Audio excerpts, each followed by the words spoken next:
Welcome to Day 10 and the final day to wrap up this year's 2025 UIM World Jet Boat Championships presented by Bonnet's Energy Corp. Once again, a massive thank you to today's video sponsor, Railcore X Fab. Railcore X was a huge supporter of the 2025 marathon, and we certainly couldn't have done it without them. Today was all about the World Championships, both overall and in the respective classes. And after a hard-fought 10 days of marathon, some classes still came down to this final day to see who would be crowned atop the podium.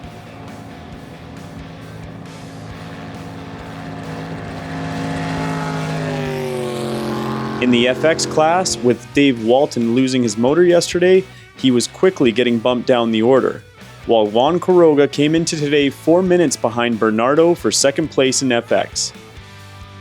He was able to make up enough time to pass him on the timesheets, so Bernardo Rodriguez finished third, with Juan Quiroga, his countryman, also from Mexico, finishing second in FX class. There was no way of any other FX boats catching the Johnson twins for the FX class here in the final days of racing. They had pulled such a lead over the other three boats in the class that they were surely to be crowned champions on this day, and that's exactly what they did, crossing the line for the final time in Taylor, BC as your 2025 World FX Class champions.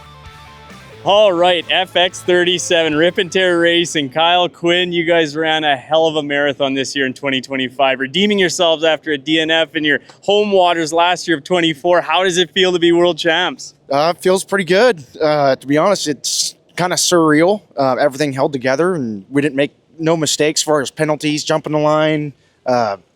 Only mishap we really had was smoking a pump bearing. That was it. And we got that fixed, and it's been smooth sailing. Some racers even did that in a pleasure boat this week. They were ripping and tearing up and down the water so much. You guys, I explained it as like a no-hitter almost in MLB, how well you guys did. No penalties, started and finished every leg, didn't jump the start. How did you keep him together this whole time? Well, Kyle's got a pretty heavy foot, and the boat's been just running fantastic this whole time, and we got a ton of time into this boat, and we just made sure everything was good, and it all held together. So congratulations, you guys. What's the future for Rip and Tear Racing? Kyle, Quinn, the brothers, are you going to take over? Are you going to get your own separate boat next year? We're talking about that. We're definitely going CX for sure. We're thinking about building him a boat. I might make one a little bit longer than this. This is 20 foot. I'd like to go 21 foot, I think, for that class. But we'll see. I think this thing will do just fine with a 525. And Coach Tim's going to be really proud at home there. He'll help coach you guys through it. We're referring to Tim Harding, who actually used to coach these guys in wrestling when they were growing up. So, Tim, you're going to have to give these guys some pointer in that ever-competitive CX class. Yeah. But we're looking forward to what you guys have in the future. This was an incredible program you guys won. Congratulations. Thank you very much. You can cherish this one.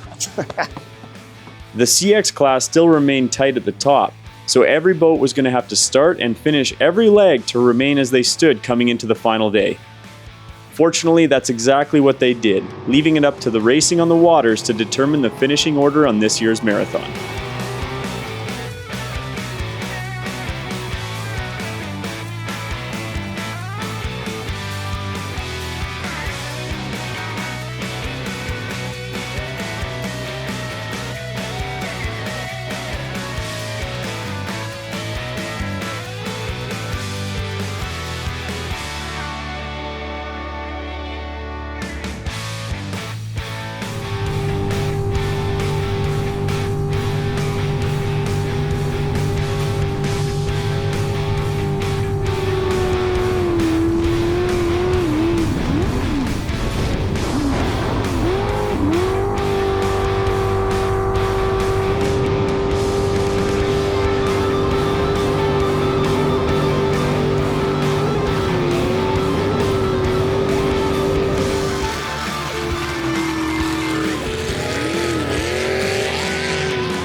After a slower start to the marathon, the CX24 high maintenance team just continued running clean, penalty-free legs all week long.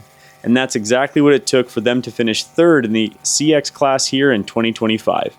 That boat of theirs has always been fast in previous marathons, and it's still proven to have the speed here this year.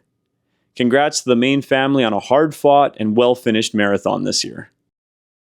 Second in CX came down to 3 minutes separating the top two boats coming into the final day. And Team CX 248 Aftershock, Justin Hill and Josh Hamilton put up a valiant effort in 2025 to defend their 2019 CX World Championship title that they won here in the previous Canadian Worlds.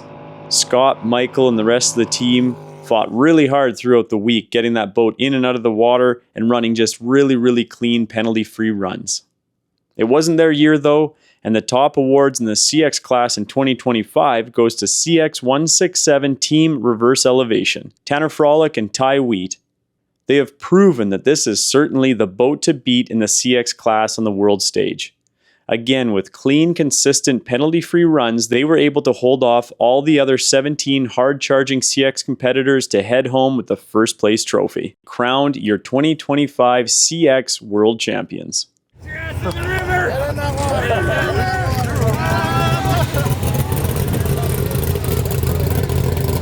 All right, guys, after an extremely hard-fought CX class marathon like we always see it in CX, congratulations, World Champ. How does it feel, Tanner? Good. Ty, maybe you've got a few more words. You just got dunked in the water. How does it feel? That's amazing. We put in all the hard work and it paid off. Yeah, it's great. You guys ran an incredibly clean marathon. You got to start and finish every leg to win the CX, and you guys did it, and now you're world champs.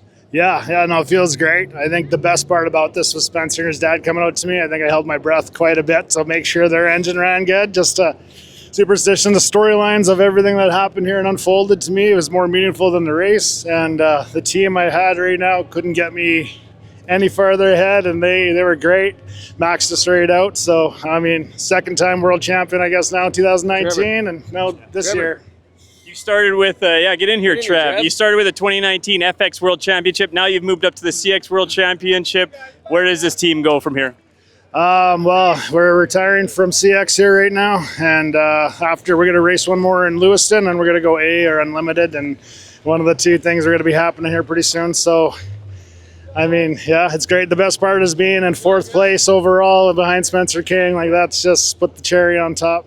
Yeah, you mentioned a really good storyline here. Fourth place overall in a CX boat. Of course, you're out horsepowered by a lot of the boats in front of you, but that's steady Eddie. That's a marathon, right? You got to be there at the finish. Yeah, just take her easy and give her. All right, you guys. Well, congratulations. CX class World Championship. Yes. Reverse elevation. You guys earned it. Congrats. Into the A class now, and much like Dave Walton in the FX class, Tom Kelly and Ethan Smith spent most of this marathon in second place in their class. But like Dave, with their motor failure yesterday, Team 377 was quickly falling down the order due to their DNSs. That opened the door for Dale Whiteside to bump up the order on this final day from 4th to 3rd place. Great run to Dale and Mike. Their boat looked incredible on the water, and I'm sure they'll be looking to crank up another spot or two in the next year's Worlds in 26. Team A222 had some unfortunate mishaps on day 6, but with some perseverance and help from local Fort St. John racers, they were able to finish strong on this final stint in Taylor, and I'm sure they're glad they put in the extra hours, because they go home this year as your 2025 A-Class second place boat. Well done, Randy and Regan, on a well-fought marathon this year. This brings us to our 2025 A-Class World Champions. The Kings were unsure if they were going to be able to run this year, and with some last-minute planning, they put together a skeleton crew and a boat that was originally built in the late 90s. And boy, are they glad they did. Coming out of the gate on day 1, they showed they had the fastest A-boat on the water this year and kept that consistency all marathon long. They started and finished every leg without penalty and kept that Ford-powered big block humming right to the end. Well, thankfully, you guys had some clean runs and a lot of speed off the bat, and that allowed you guys some breathing room here towards the end, didn't it? Yeah, and we had our troubles along the way. We could have been out the first day, water leak, and then a little oil leak, and we broke the back ramp and the pump, and had some good people along the way helped us get here, our crew, and, some locals in Peace River, some of the fellow racers. It just doesn't come easy, this sport. It takes a whole community to win. And we haven't finished in a long time. We've had our troubles, wrecks and breakdowns, so it's all good. He got a finish and a win. Yep, that's right. Pretty happy. Congratulations, Spencer did a Russell. hell of a job. Oh, he was a heck of a wheelman. I don't know. It's all the navigator, I think, right? We can give it to the navigator. All right, you guys, we'll celebrate tonight. You've earned it. You ran a heck of a good marathon. Congrats. Okay, thank you. Thank you. Thanks. In Unlimited this year, we were treated to an amazing marathon with speeds at the top that we perhaps haven't seen before. Both Gord and Regan arrived with huge horsepower boats, and it was a real pleasure to watch. After winning the Day 2 circuits in Peace River, everyone was cheering on the Kiwi boat Unicorn belonging to Regan Williamson. Unfortunately, after Regan really started reeling in Gord on the first day in Grand Prairie, he had misfortune on Day 2 and a rock strike cost him the marathon. The boat looked fast and we're really looking forward to Regan taking the fight to Gord in 2026 in the US. After finishing second in New Zealand in 2023, the Mile Per Hour racing team of Kevin Hyde and James Pooley decided to ship the boat over to the US to compete in 2024. And they did extremely well, finishing third in the Unlimited class there behind fellow countryman Roger Preston. After leaving the boat there since 2024, they brought it up to Canada, getting ready to prepare for 2025, and it was a mission.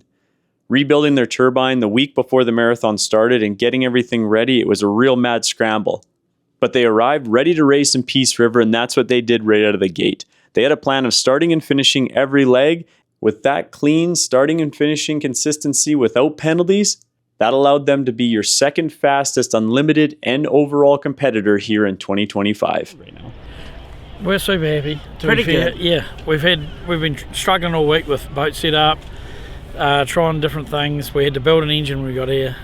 So between that and just trying to get some rivers pre-boat and stuff, it's been busy all week. Quietly in the background, it was a nightmare. Yeah, it was a bit of a nightmare. We have beaten it. Yeah. We're having 4 hours sleep a night. Like probably we're working on it till midnight and getting up at 5 all week really.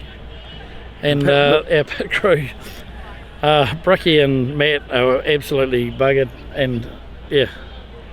Can't thank them enough. Yeah, no, they've been awesome. Well. They've done really well.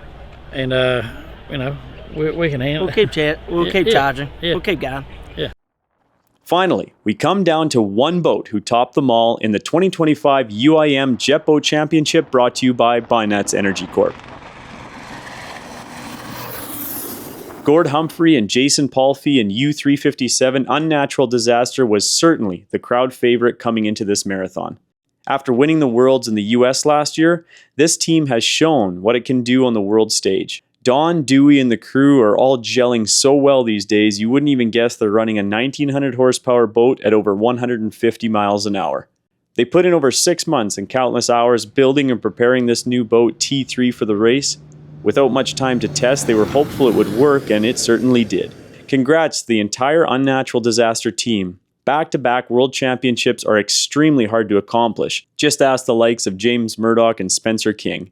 Gord is now a 4-time world champion with titles in Mexico, the US, and now twice in Canada. The only one eluding him is a world title on the New Zealand soil. And I know for myself and the Velocity crew, we are extremely excited to watch him continue to chase that crown south of the equator. 2025 UIM world champion, Gordy, how does it feel? Fantastic. It was a big one. Yeah. And to finish it off on home waters here in Taylor, how cool is that? Yeah, hometown. It's nice. This first, to win. Oh, it's just I'm speechless right now. Even though we did win the marathon in 2011 in Canada, this one finishing off in the hometown and having it here, it's just a fantastic feeling. You're starting a bit of a roll here with 2024 last year and coming into 25. You going to keep that going, Pulpy? I want to. Yeah, for sure. It was a long haul, and we had a few late nights and early mornings doing all the things, and for 6 months. For quite a while. I mean, Gordy, a lot more than me for sure. But being here at home, it feels more because you put in that time, and we had a lot of help last year. 24 winning it down there. We were in someone else's backyard, and you're in people's shops, and you're doing your thing, and you're running your race, and you come back here, and all those guys are here now. Now it's our backyard. It's Gord's shops. It's Gord's tools, and it's like, hey, we need this, we need that, and you know, it's great to win, but to feel the payback of being somewhere else too. The last back-to-back world champs, I think we were looking it up, and I think it was James Murdoch 9 and 10. Yeah, I remember How that. cool is that you're back-to-back champions? There's not many people that have ever done that in this sport. Yeah, really, Spencer King, I think 4-time. Mark Cromie. Mark Cromie, and so And James Murdoch. it definitely puts us back up into a elite crowd, and those guys that won back-to-backs, they were all phenomenal racers. So it's a privilege just to get that goal. We're going to be talking about you for years to come. Okay, we came into the week, you're running T3, brand new turbine boat you guys just put together after winning Worlds in T2 last year. You guys proved how fast you were. That was reliable, figured out. Are you happy you did T3, or is it just so much work this week? I learned a pile from this, just racing that boat. I'm still learning to drive the boat. I do not have the boat dial driving yet, so I needed that experience in that boat, and I think it'll help us out to come and just to have that seat time in that. It really is, like, it's a monster. That thing is a beast. We come into Worlds next year, back to the States. Idaho's going to host it, more interior waters. You guys are going to put together a similar program? You're going to have to defend again, or are we going to try a three-peat? I have the list already. The list is already long of improvements we're going to do on this boat. Really, we want to make this boat where we can keep this thing on the hammer from the start to finish. I don't know if it would have did it. It might have, but we want to get it there. Let's talk about fellow competitors in the unlimited class. Are there other guys you want to say hi to and call out maybe for next year to say, like, hey, we'd love to see you guys compete in this turbine class because it's so competitive, but a lot of fun. Guys like Regan were here this year. Kevin Hyde did awesome, finishing second. Who else do you want to see next year in Worlds? Well, yeah, Regan's going to come back with another approach at it, and he's always going to be a tough competitor. And we have some CX guys moving up into the turbine class. The winner this year, Tanner, he's going to move up into turbine. Jeremy Hand he has a turbine boat now, and he's upgrading to a 16. There's another new, Ryan has a new 16 being built. So, this might be it's not a freebie, but I think wins like this might be far and few between. I think that the nutrition in the unlimited class, the big turbine, it's gonna get tough here to come. It's going to be really fun for us viewers at home to watch it take off like this. If we're expecting guys, like you said, Darren Weaver, Jeremy Hand, Regan, Ryan, all these guys bringing over big power plants. It'd be cool to see where the New Zealanders go with Raj and Kevin and those guys. Maybe John Derry again one day. It'll be really cool to see. Yeah, I think a couple 16s are coming over from New Zealand. Tom Kelly I believe he's going to ship a 16 over and race it. Yeah, it's going to be an exciting class to come. So we're looking forward to competing. Gordy, you guys ran a hell of a race this week. Congratulations. Go celebrate tonight at the awards. You've earned it. Yeah, thanks, Mike. A massive thank you goes out to all the international competitors for making the long trek to Canada this year. Everyone really enjoyed having yourselves, the team, as well as all the support family and friends who joined you. You're all graciously welcome back next time Canada hosts the Worlds once again. We're already looking forward to seeing everyone back together again next summer in the USA for 2026. If Spencer and Russell King are any indication, it's probably best you get your boats out of the garage or shed, brush the dust off, and get it ready to compete. We'd love to have you out. On behalf of myself, Ty, Jared, and Mike D on the Velocity crew, and on behalf of all the volunteers, race officials, and the organizing committee, thanks very much for following along these past 10 days. We'll see you next time.